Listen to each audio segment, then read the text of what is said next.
We absolutely 100% are saved by grace. However, let's define what grace is. Christ tells you he'll give you the second comforter of truth, the Holy Spirit of truth. The first comforter is grace. Now, what is grace?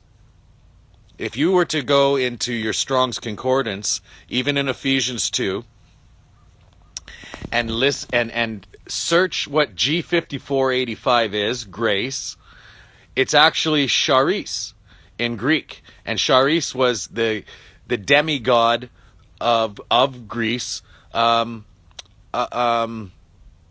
who influenced, the story goes is she influenced people and gave them charisma.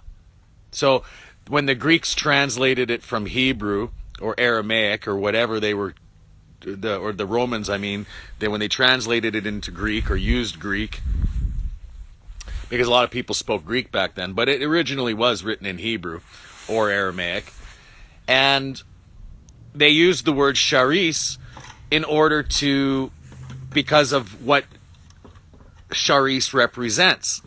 It's divine influence on our hearts. If you even look up the definition, that's what it will tell you. So if you were to read verses 8, 9, and continue reading 10 and 11 of Ephesians 2, and read all the way to 19, that we are saved by the divine influence in our hearts to follow the holy covenants ordained of old, becoming grafted into the commonwealth of Israel. Once you were far off as Gentiles in darkness with absolutely zero hope, now you are made nigh or drawn near to Messiah through these holy covenants.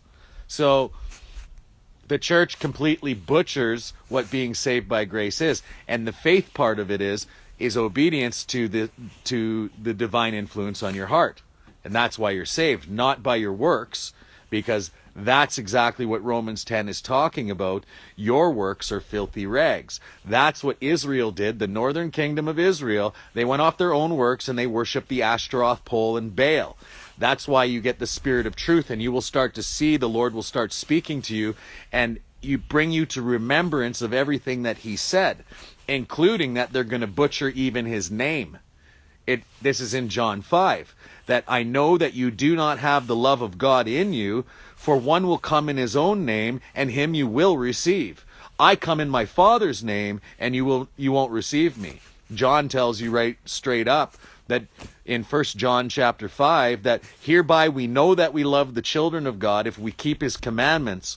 For this is the love of God, that we keep his commandments, and his commandments are not grievous. That's exactly what?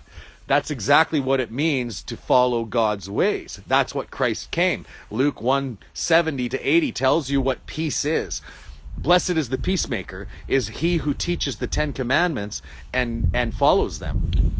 For Christ came to perform the sacrifices that were promised to Abraham, and to perform the mercy, to end sacrificial law is what I meant to say, which was to perform the mercy and to cause the people to remember the holy covenant.